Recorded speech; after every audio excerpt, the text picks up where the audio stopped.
ये तो थोड़ा सा आगे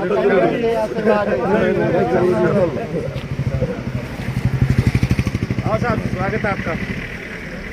धन्यवाद, बहुत बहुत नरेंद्र स्वागत है आपका।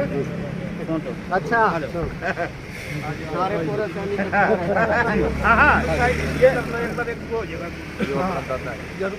नमस्कार।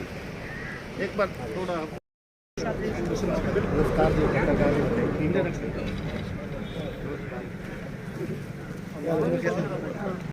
हाँ तो आपका ही सामान है सर। भी मौका दे दिया आपने।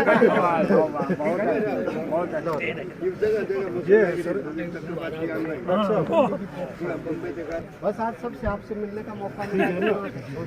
93 साल की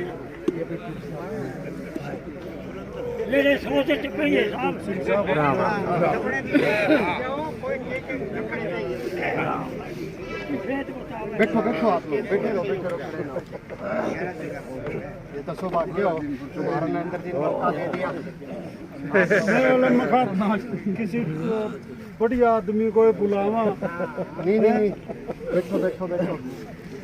तो ऊपर वाला का आशीर्वाद है कि बैठो बैठो जी। आपका सम्मान करेंगे। ताले रखो इसमें, अच्छा लगोगे पटुआ में भी आओ। नमस्कार जी। बैठो बैठो बैठो। हाँ तो आपका ही सामान है सर।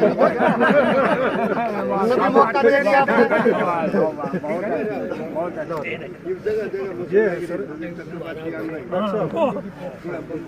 बस आज सबसे आपसे मिलने का मौका मिला। 93 साल की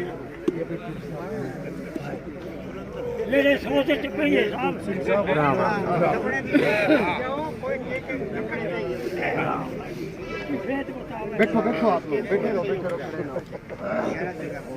ये तो सौभाग्य हो तुम्हारा नरेंद्र जी ने मौका दे दिया। किसी बढ़िया आदमी को बुलावा। नहीं नहीं नहीं बैठो बैठो बैठो। तो ऊपर वाला का आशीर्वाद है कि बैठो बैठो जी। आपका सम्मान करेंगे। ताले रखो इसमें, अच्छा लगोगे पटुआ में भी आओ। नमस्कार जी। बैठो बैठो बैठो।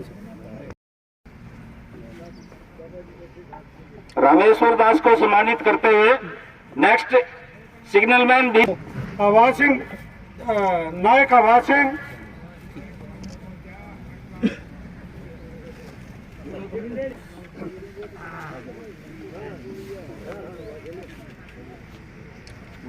बूढ़ा खेड़ा लाठर उमेश सिंह साहब, रघुवीर सिंह साहब। तो मैं जितना खुश हूँ वो एक्सप्रेस नहीं कर पाऊंगा। 500 कोड की तो इजाजत दो आपके लिए, सैनिकों के लिए। सबसे पहले तो मैं इस धरती को, जुलाना की धरती को नमन करता हूँ। नरेंद्र जी ने जो मेरे को बताया कि अपने जुलाना से 5000 और 5500 के आसपास पूर्व सैनिक हैं, और जो ये 3 युद्ध हुए इनमें जिन्होंने बड़ा अहम रोल अदा करा है, उसके लिए हमारे पास 80-90 संगठन है। 80-90 जो पूर्व सैनिक जिनको सम्मान करेंगे जवान हैं, तो वो हाजिर होंगे। तो वहाँ आने के लिए परमपिता परमात्मा का भी और जो ये संगठन है, इन्होंने आपका आशीर्वाद लेने का, प्यार लेने का और आपसे मिलने का मौका दिया। परमपिता परमात्मा का भी, इस संगठन का मैं बहुत बहुत धन्यवाद दी। आप सबको सादर नमस्कार, सत श्री अकाल और सलाम वालेकुम। अब क्या है कि जो ये आज का प्रोग्राम है, सबसे पहले मैं भी इनको परमपिता परमात्मा के बाद दूसरा दर्जा देता हूँ, जवान, किसान और विद्वान। तो एक बार सारे बुजुर्ग अगर अपनी एज ने भूल के, अब जितने भी जैसे सेना में आप सुबह सुबह पीटी एक्सरसाइज करा करते, चद्दर उतार दो और जोरदार मैं बोलूंगा जय जवान, जय किसान, जय विद्वान। आपने जिंदाबाद के नारे लगाने।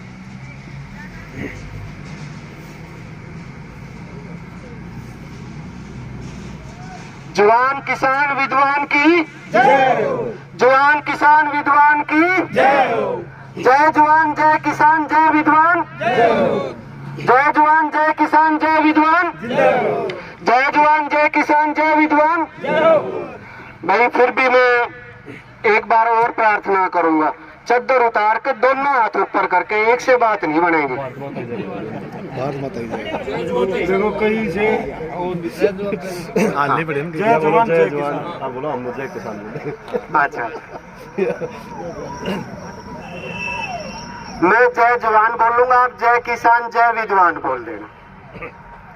जय जवान जय किसान जय विद्वान। जय जवान जय किसान जय विद्वान। जय जवान जय किसान जय विद्वान। फिर जो हमारा सारा कल्चर है और जिस बैकग्राउंड से मैं आता हूँ, और सामाजिक सरोकार परिवार संस्था के प्रदेश अध्यक्ष योगी संजीव नाथ जी भी यहाँ मौजूद है। तो पहले जुलाना की धरती पे तो इतना मौका मिला, इतने जवान सैनिक हमारे एरिया के इस धरती को भी नमन करते हैं। और इस धरती पे दूसरा सबसे पहले 50 विद्या देवी सरस्वती के मंदिर खोलने का जो शुरुआत करी गई है, और पढ़ाई दवाई कमाई मुहिम की, तो मैं उस विद्या देवी सरस्वती को भी नमन करेंगे हम सब। तो विद्या देवी जी के सरस्वती के मंदिर समझते हो ना आपने, सबसे पहले हर गांव में 50 पुस्तकालय वो विद्या देवी सरस्वती मंदिर के रूप में आपके जुलाना की धरती से खोलने का मौका परम पिता परमात्मा के आशीर्वाद से इस संस्था को दिया है, योगी जी को, जो सामाजिक सरोकार परिवार संस्था है। और आप सबका भी उसमें बड़ा महत्वपूर्ण रोल है। तो एक बार विद्या देवी सरस्वती के और उस पढ़ाई दवाई कमाई अभियान के भी एक बार नारे जरूर लगाना आप, ताकि उस विद्या देवी सरस्वती का आशीर्वाद होगा तो आपके बच्चे, आपके घर में सुख शांति समृद्धि और जो अंधकार है, आपस में भेदभाव है और सब मिलकर एक राष्ट्र निर्माण की जो भावना है उसका हमारे अंदर जागृति आएगी। तो विद्या देवी सरस्वती के मैं बोलूंगा तो आप सब नबी नारे लगाने। विद्या देवी सरस्वती की जय हो। विद्या देवी सरस्वती की जय हो। विद्या देवी सरस्वती की जय हो। पढ़ाई दवाई कमाई अभियान जिंदाबाद। पढ़ाई दवाई कमाई अभियान जिंदाबाद। पढ़ाई दवाई कमाई अभियान जिंदाबाद। अब हमारा पढ़ाई दवाई कमाई अभियान और जो आपका सैनिक का रोल है, जितना रोल आपका एक जवान का और एक किसान का और एक विद्वान का है, इतना ही रोल हमारा विद्या देवी सरस्वती इस पढ़ाई दवाई कमाई अभियान के तहत हम आपका ही इतिहास, आपकी गौरव गाथा, उन बच्चों को जो नए बच्चे हैं उनमें वो संस्कार आए, उनमें वो गौरव की एक भावना है, राष्ट्र निर्माण की भावना है। वही पढ़ाई दवाई कमाई अभियान जो है वही उसी दिशा में काम कर रहा है। तो आप सब सैनिकों ने जितनी मेहनत करके, जितना अपना देश का, जुलाना का और हरियाणा का, मैं मानता हूँ, मैं तो जब से बच्चा सा था सुना था कि भाई पूरे भारत की सेना में हरियाणा का डंका बजता है। और मेरे को खुशी हुई आज कि मेरे एरिया के इतने लोग वहाँ सेना में थे। मेरे को था मैं दादरी महेंद्रगढ़ उधर के सुना करता, असली मेरे को आज पता लगा कि ये जुलाना के छोटे से एरिया से, इस धरती से 5500 सैनिक जो देश की रक्षा के लिए वहाँ करते हैं, और उनके माता पिता ये तो एक्स-सर्विसमैन और भी ज्यादा है। इससे डबल तो जॉब कर रहे कितने होंगे? वो जॉब कर रहे कितने जॉब कर रहे होंगे। तो 10,000 के आसपास। तो मैं ये मानता हूँ कि रिवॉल्यूशन इसलिए परमपिता परमात्मा ने सबसे पहले पढ़ाई दवाई कमाई अभियान की जो क्रांति लाई थी, हो सकता है आपके चरण इस भूमि पर पड़े इतने लोग यहाँ से, और इन किसानों ने अपने बेटे बच्चे उनको इतना पढ़ा लिखा के और उनको समझा के उनके अंदर वो देश के प्रति भावना भर के आपको जब आर्मी में भेजा था, तो हो सकता है उसी का फल हो कि उस अभियान की शुरुआत, सामाजिक क्रांति की शुरुआत अपने जुलाना की भूमि से करने से हुई थी। आशीर्वाद से इतनी खुशी हो रही है जो शब्दों में व्यक्त नहीं कर सकता। आज 26 जनवरी का दिन है। दो चीज होती है, गणतंत्र दिवस कहते हैं। अपना जब गणतंत्र दिवस का मतलब होता है कि भाई जिस दिन भारत में आजादी मिली, कितने वीर शहीदों ने कुर्बानी दी, और आप लोगों ने आजादी के बाद देश की रक्षा करने में जो महत्वपूर्ण योगदान दिया, इस 26 जनवरी को मनाने, गणतंत्र दिवस का जो मनाने का पर्पज है, हम उसको भी याद करते हैं और प्रेरणा लेकर भविष्य की भी रूपरेखा तय करते हैं कि भविष्य में हमें इससे क्या प्रेरणा लेके कितना आगे बढ़ना है, क्या करना है। तो जो गणतंत्र है उसका मतलब होता है कि कोई भी देश का जो हेड होता है, मुखिया होता है, वो चुना हुआ हो, और दूसरा लोकतंत्र होता है जो चुना हुआ व्यक्ति उन लोगों द्वारा, उन लोगों के लिए और लोगों लोगों के लिए और लोगों की भावना को ध्यान में रखते हुए समाज हित जनता के लिए काम कर। तो गणतंत्र और लोकतंत्र दोनों एक से, जैसे अपन दो भाई कहते हैं, उन भाइयों का नाता है इसके अंदर। तो अपने अंदर जब से आपने आजादी दिलाई, या आपने भी जो आजादी में शहीद हुए स्वतंत्रता सेनानी थे, जब आप फौज में नहीं गए थे तो आपने उनकी गौरव गाथा सुनी होगी, फिर आप भी फौज में जाने के लिए प्रेरित हुए होंगे। आज अब आपकी बातें सुन के लोगों से हम भी आगे कुछ, जो हमारी एज भी 40-45 की है, कि आगे कुछ भविष्य में हम भी क्या करें। जो मैंने बताया, एक जवान, एक किसान और एक विद्वान।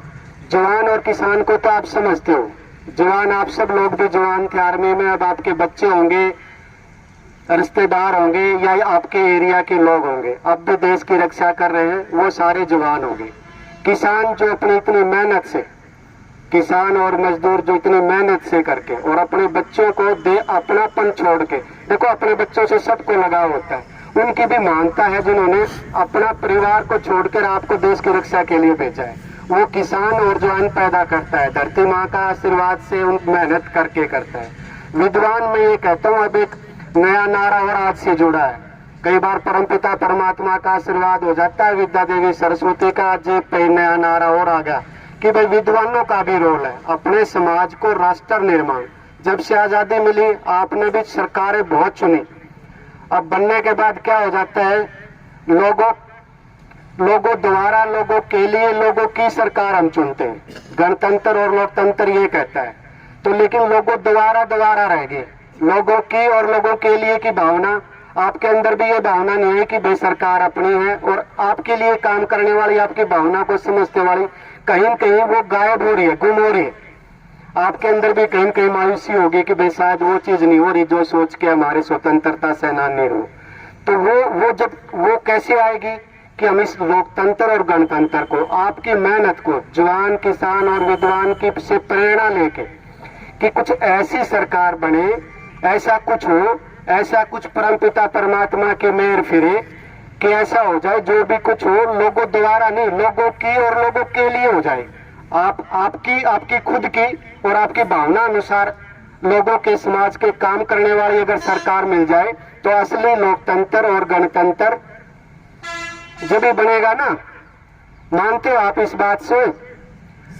आपने देश की रक्षा करी थी तो ये सोचा होगा कि भाई जिस देश की रक्षा करी, जिस उस देश की सरकार अब आपके बच्चों के लिए, आपके माता पिता जो किसान मजदूर हैं, या आपके पढ़ने वाले बच्चे जो विद्यार्थी, उनके लिए काम करे। हाथ खड़े करके आप थोड़ा सा बताओ, मेरे को भी आशीर्वाद मिले कि भाई आप सहमत हो कि नहीं हो। सोच तो यही है जी, यही सोच है ना।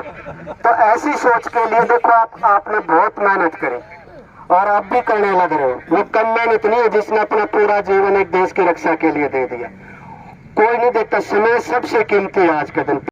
अब आप पे आरोप प्रत्यारोप, वो ओल्ड पेंशन स्कीम कर दी लागू, नहीं कर दी, वो MSP कर रहा है, स्वामीनाथन के वायदे कर रहे हैं, तो सारी चीजें ऐसी चलती रहेंगी। लेकिन जब तक किसी भी पक्ष, पार्टी, सरकार में अच्छे लोग नहीं होंगे, अच्छी सोच के लोग नहीं होंगे, और अच्छी सोच के लोग पैदा करना भी अब जवान, किसान और विद्वान की जिम्मेदारी है। तो आप जो जवान का जितना हिस्सा है कि अच्छी सोच आप आपके बच्चों में पैदा करोगे, वो जिम्मेवारी लेते हो। तो अच्छी सोच और कुशल नेतृत्व जब तक नहीं होगा, तो जब तक सत्ता व्यवस्था परिवर्तन से लोगों की और लोगों के लिए सरकार नहीं बनेगी। नहीं तो लोगों द्वारा सरकार तो बन ही रही है, बन रही है कि नहीं बन रही है। तो आप चाहते हो कुछ, अब भी रिटायर नहीं हुए हो, कुछ अभी भी 2 कदम आगे बढ़ना चाहते हो, देना चाहते हो देश निर्माण में, देना चाहते हो, देना चाहते हैं जी, क्यों नहीं, पूरा ये ताऊ बुजुर्ग सबसे बुजुर्ग है। आप भी दोगे, 2 कदम और आगे बढ़ोगे देश निर्माण में। तो ये पढ़ाई, दवाई, कमाई अभियान आपकी भावना को, विद्वान में बताना भूल गया था। विद्वान जो हमारे साधु संत है, घर में जो पुजारी होते थे,